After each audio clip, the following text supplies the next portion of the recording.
y bienvenidos a este nuevo capítulo de Estamos Dispersos. Cuando hablamos de especies en peligro de extinción, la imagen que viene a la mente suele ser de tristeza, titulares alarmantes, fotos que conmueven o que impresionan. Pero, ¿qué pasa si hoy cambiamos esa perspectiva?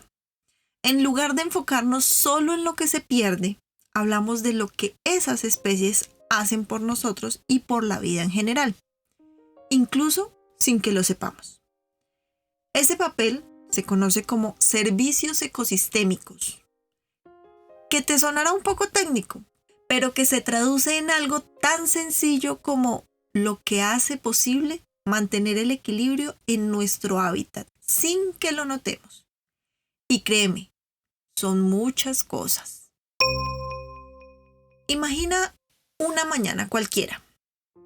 Te levantas, abres la llave de agua, preparas un café y quizás una tostada. Todo parece normal, cotidiano. Pero detrás de esos gestos simples hay un ejército de seres vivos y procesos invisibles que hicieron posible ese desayuno. Veamos. El agua no llega sola. Se filtra en los bosques, se almacena en los suelos, se mueve a través de los ríos y humedales. Entonces, el café que tomas depende de pequeños insectos que polinizan sus flores y el pan de cereales cultivados en suelos fértiles. Suelos que se formaron gracias a hongos, bacterias y lombrices, trabajando día y noche, permitieron que crecieran los cereales. A eso nos referimos cuando hablamos de servicios ecosistémicos. Son los beneficios de la naturaleza que sostienen nuestra vida diaria, aunque pocas veces lo notemos. Algunos son más visibles, como los alimentos o el agua. Otros son silenciosos, como el aire limpio, la captura de carbono o la protección contra tormentas. Y hay otros aún más sutiles, como el bienestar emocional que sentimos cuando miramos un atardecer en la playa o caminamos por un bosque. Ese tipo de aportes se conocen como servicios ecosistémicos. Técnicamente se clasifican en 4 grupos, aunque en realidad todos se entrelazan. Tenemos los servicios de provisión. Quiere decir, lo que recibimos directamente, como alimentos, agua o medicinas. Por otra parte, están los servicios de regulación, que son procesos invisibles que nos protegen, como la polinización, el control de plagas o la captura de carbono. También están los servicios culturales, que aunque no lo notemos, son aquellos que nos inspira o nos conecta, desde la belleza de un paisaje hasta la recreación en la naturaleza. Y para finalizar, están los servicios de soporte, que resultan ser los cimientos de todo lo anterior, como la formación del suelo o el ciclo de nutrientes. Ahora, pensemos en ejemplos en nuestra región. En la costa del Caribe, los manglares son un verdadero muro natural. Durante tormentas y huracanes, absorben la fuerza de las olas, protegiendo comunidades enteras, y al mismo tiempo son refugio de peces, crustáceos, que luego llegan a nuestras mesas. En playas tropicales, las tortugas marinas depositan sus huevos. Lo interesante es que no todos eclosionan y los nutrientes que quedan enriquecen la arena y sostienen plantas costeras que a su vez fijan la playa y evitan su erosión. En los cultivos de América Latina, las abejas y otros polinizadores hacen un trabajo silencioso. Sin ellas, más del 70% de los alimentos que consumimos simplemente no existirían. Pero miremos en detalle este ejemplo. Imagina un campo en plena mañana. El sol apenas calienta la tierra y entre las flores se escuchan los zumbidos de las abejas. A simple vista, parecen ir de un lado a otro, moviéndose sin rumbo, pero en realidad están cumpliendo con una de las tareas más importantes de la vida en el planeta: la polinización. Cuando una abeja se posa sobre una flor buscando néctar, pequeñas partículas de polen se adhieren a su cuerpo. Al volar hacia otra flor, ese polen viaja con ella y se adhiere a la nueva planta, fecundándola. Ese simple movimiento, casi imperceptible para nosotros, permite que la flor se transforme en fruto o semilla. Ahora bien, ¿qué significa esto para nosotros? Significa que sin ese recorrido constante de las abejas, muchos de los alimentos que consumimos no existirían. No solo frutas como manzanas, peras o melones, también hortalizas, nueces, café y hasta el cacao con el que se hace el chocolate dependen en gran medida de la polinización. Como ya lo mencionamos, se calcula que más del 70% de los cultivos de importancia mundial dependen de polinizadores, y entre ellos, las abejas son protagonistas absolutas. En América Latina, cultivos como el aguacate, el mango, la papaya o el maracuyá dependen en gran medida de la visita de estos insectos. Incluso, productos que consumimos todos los días, como el tomate o el frijol, tienen rendimientos mucho mayores gracias a su trabajo. Podemos pensarlo así. Cada vez que una abeja vuela de flor en flor, está asegurando el desayuno de millones de personas. Sin ellas, los mercados tendrían menos colores, las mesas menos variedad y los precios de los alimentos se dispararían porque producirlos sería mucho más difícil. Dato curioso, se estima que el trabajo de las abejas y otros polinizadores equivale a más de 200.000 millones de dólares al año en la economía mundial. Un aporte gigantesco que realizan gratis, simplemente cumpliendo con su ciclo de vida. Y no se trata solo de cantidad, también de calidad. Los frutos polinizados por abejas suelen ser más grandes, más dulces y con mejor forma, porque el polen se distribuye de manera más eficiente. Así que la próxima vez que veamos una abeja revoloteando cerca de una flor, recordemos que ese pequeño insecto está conectado con nuestro café de la mañana, con la fruta que comemos en la tarde y con el chocolate que disfrutamos en la noche. Sin que nos demos cuenta, sostienen gran parte de nuestra seguridad alimentaria. Así, cada especie, desde la más pequeña hasta la más majestuosa, participa de un engranaje que nos sostiene. Ahora, ¿qué ocurre cuando una pieza de ese engranaje desaparece o se reduce demasiado? En los Andes, la presencia de llamas y vicuñas ha sido fundamental durante siglos. Sus pisadas suaves y su forma de pastorear permiten que los pastizales se regeneren. Allí, donde el agua es escasa, mantener ese equilibrio es vital para que las comunidades humanas puedan sobrevivir. Un estudio reciente sobre la conectividad ecológica de las vicuñas en Chile, divulgado por el MDPI, Instituto Multidisciplinario de Publicaciones Digitales, señala que mantener la conectividad entre los pastizales, es decir, que sean espacios lo bastante grandes y unidos para que estos animales puedan desplazarse, es esencial. Cuando esos espacios se fragmentan, las vicuñas tienen dificultad para acceder a recursos y los pastizales no se regeneran bien. En Centroamérica, por ejemplo, la disminución de grandes felinos como el jaguar no solo significa la pérdida de un símbolo cultural.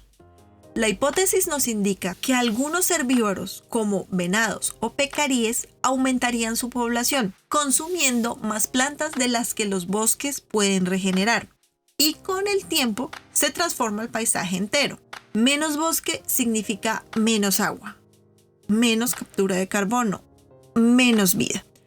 Hace unas décadas, los jaguares en América Latina tenían territorios enormes, de más de 8 millones de kilómetros cuadrados. Pero ahora, esos territorios se han reducido un 50% debido a la intervención humana, lo que significa que los animales ya no pueden moverse libremente, buscar pareja, ni mantener poblaciones de presas estables. Esa pérdida de territorio es uno de los motores de los desequilibrios que estamos viendo.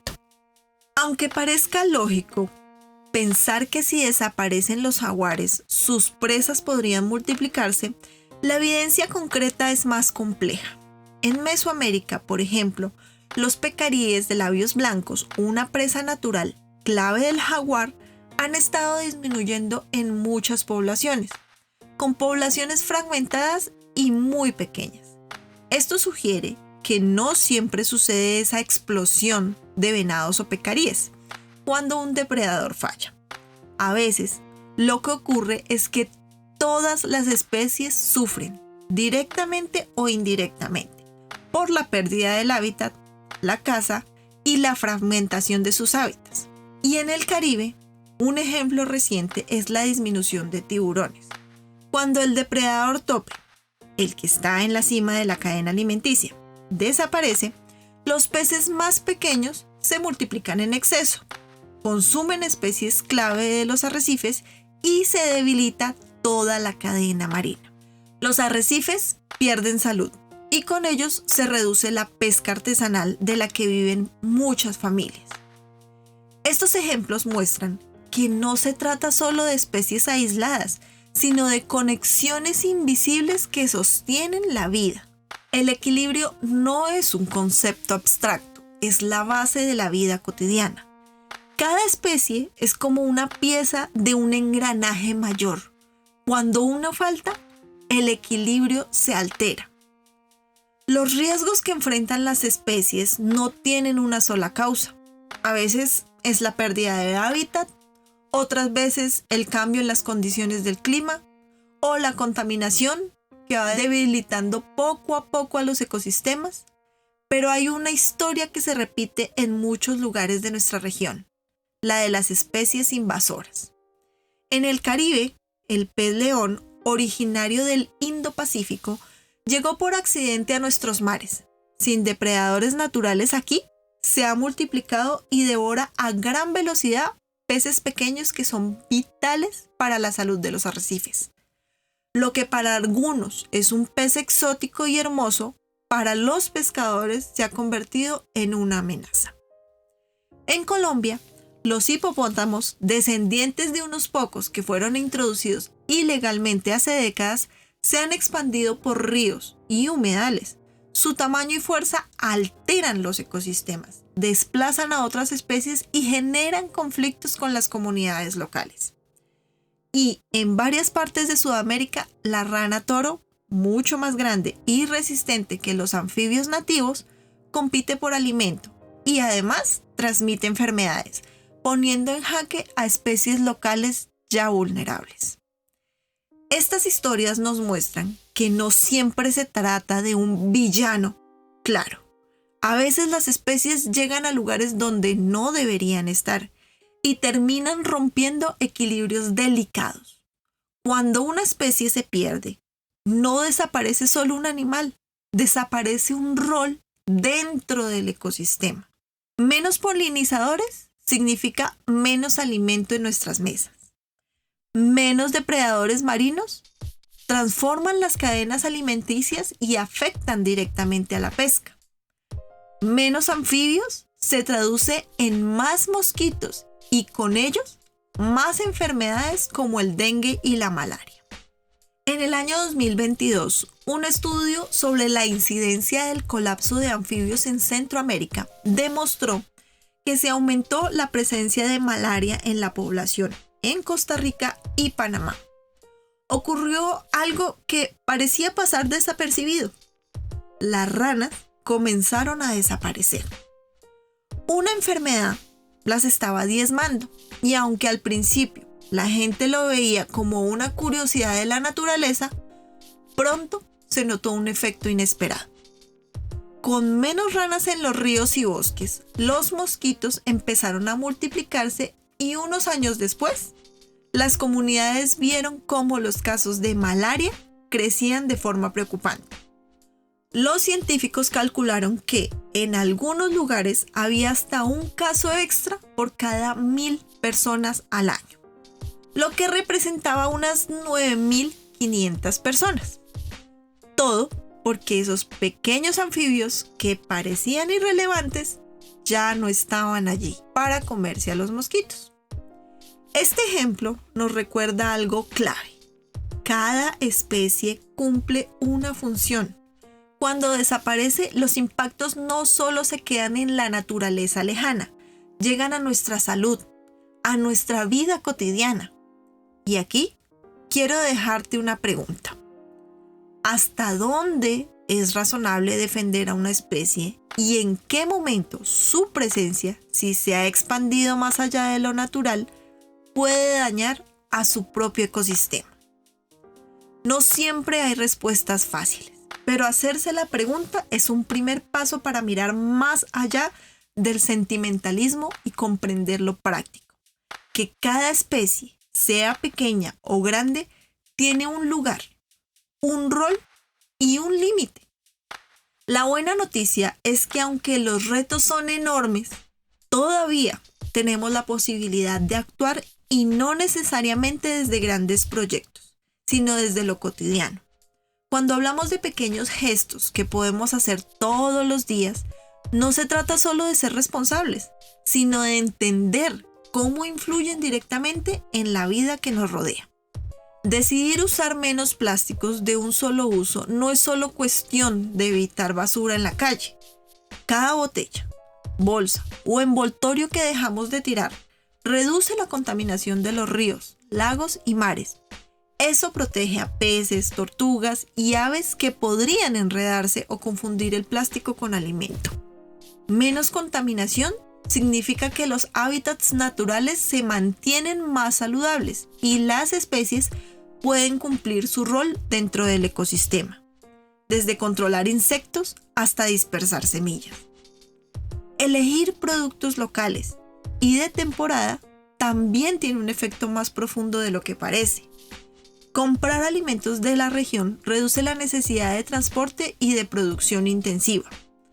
Oferta y demanda, lo que a su vez disminuye la tala de bosques y el uso excesivo de agua o pesticidas. Además, apoyas a cultivos que se adaptan al clima y al suelo locales, fomentando que los ecosistemas cercanos mantengan su equilibrio y sigan ofreciendo servicios naturales, como la polinización, control de plagas y fertilidad del suelo. Visitar y apoyar reservas naturales o parques nacionales es otra acción simple con gran impacto.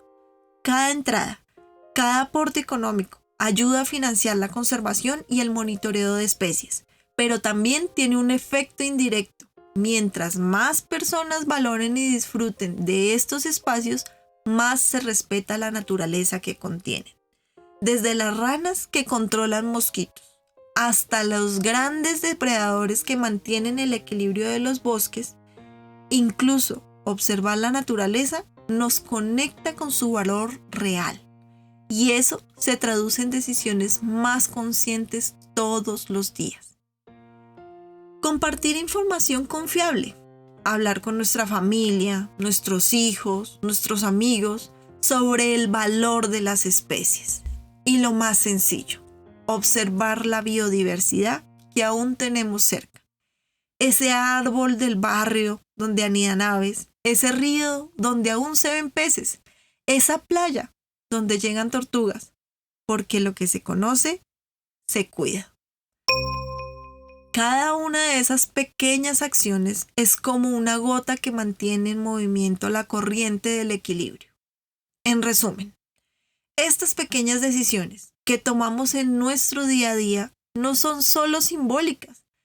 Cada gesto contribuye a mantener los ecosistemas funcionando, a que las especies cumplan sus funciones y a que nosotros sigamos recibiendo los beneficios que vienen de la naturaleza, desde alimentos hasta protección frente a enfermedades o desastres naturales. Yo soy Sally. Gracias por acompañarme en este capítulo. Aunque estemos en distintos lugares, compartimos la misma intención: querer hacerlo mejor. Cada paso cuenta, cada gesto suma. Estamos dispersos, pero ya nos juntaremos. Gracias por escuchar este capítulo de Estamos Dispersos. Cada vez que alguien se detiene a escuchar, a pensar un poco más sobre su relación con la naturaleza y el mundo que nos rodea, este espacio cumple su propósito. Si tienes una pregunta o ideas, compártelas en la caja de comentarios del episodio. Estaré atenta para leerlas y responderlas, porque tu participación ayuda a que este viaje sea más rico y cercano. Gracias.